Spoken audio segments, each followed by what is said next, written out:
సుమారు 40 సంవత్సరాలు కూడా రాజకీయ రంగంలో ఉంది. అనేక కార్యక్రమాల సేవలు చేసినటువంటి మన కొత్తగా యువ రక్తంలో రమాదేవి గారిని కూడా వేదికగా కోరుతున్నాము. విజయమ్మ గారిని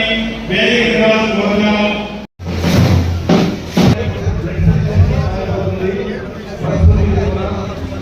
ఈరోజు 20 గట్టిగా చప్పట్లతో స్వాగతించాల్సిందిగా సమీనా కోరుకుంటున్నారు.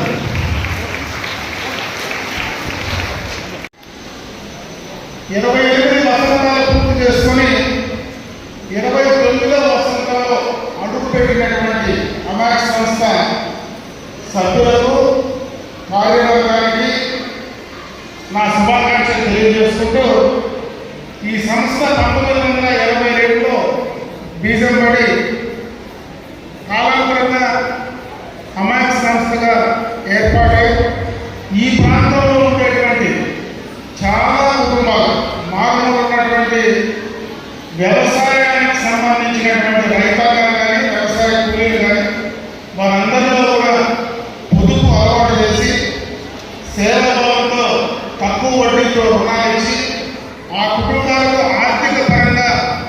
సహాయం చేయడమే కాకుండా ఈ సంస్థ ద్వారా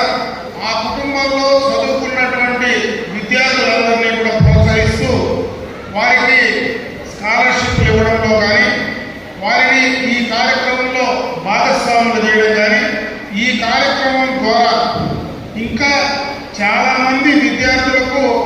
నేను ఇంకా బాగా చదువుకొని ఈ కార్యక్రమంలో భాగస్వామి కావాలా అనేటువంటి ఆలోచన కల్పించడంలో ఈ అమాయక సంస్థ బ్రహ్మాండంగా కూడా పనిచేస్తామని చెప్పి ఈ సందర్భంగా ఆ సంస్థకు మరొకసారి ఆనందం తెలియజేస్తున్నాం. పొదుపు అనేది చాలా అవసరం. ఈరోజు స్వయం సహాయక సంఘాలు ఎందుకంటే పరస్పర సహకార స్వయం సహాయక సంఘాలు ఆనాడు వాలంటరీ ఆర్గనైజేషన్స్ ద్వారా ఈ యొక్క కార్యక్రమాన్ని వాళ్ళు ప్రారంభించిన తర్వాత కాలాంతరం జరిగిన తర్వాత మన ముఖ్యమంత్రి గారు చంద్రబాబు నాయుడు గారు 1995లో ముఖ్యమంత్రి అయిన తర్వాత మొట్టమొదటిగా మహిళలకు అందరినీ కూడా దీంతో భాగస్వామ్యం చేయాలా, మహిళల భాగస్వామ్యం అవసరం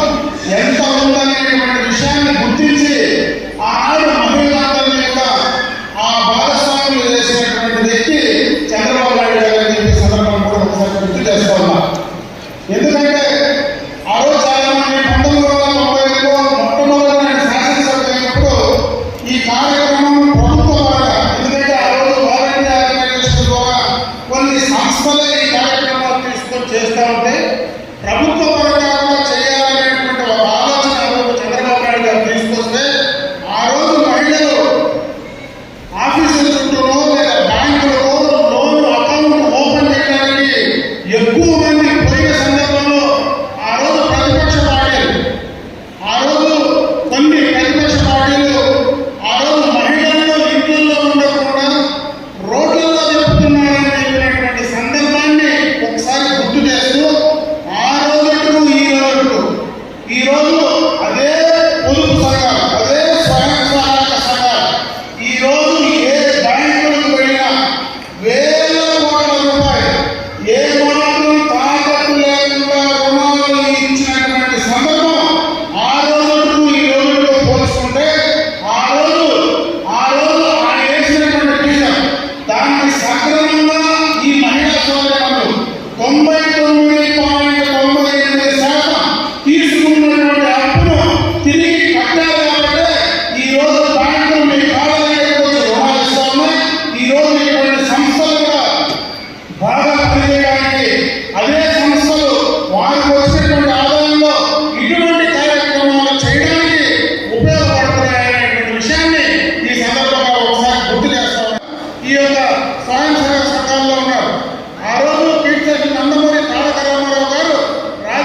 మహిళలందరికీ కూడా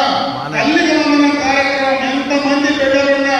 అంతమందికి నేను 15,000 మీ అకౌంట్లో వేస్తానన్నాడు. ఈ రోజు ఆ కార్యక్రమాన్ని పూర్తిగా కూడా ఇచ్చి మహిళలు వెంటనే కూడా ఎంతమంది 2 కాదు 3 కాదు 4 అయినా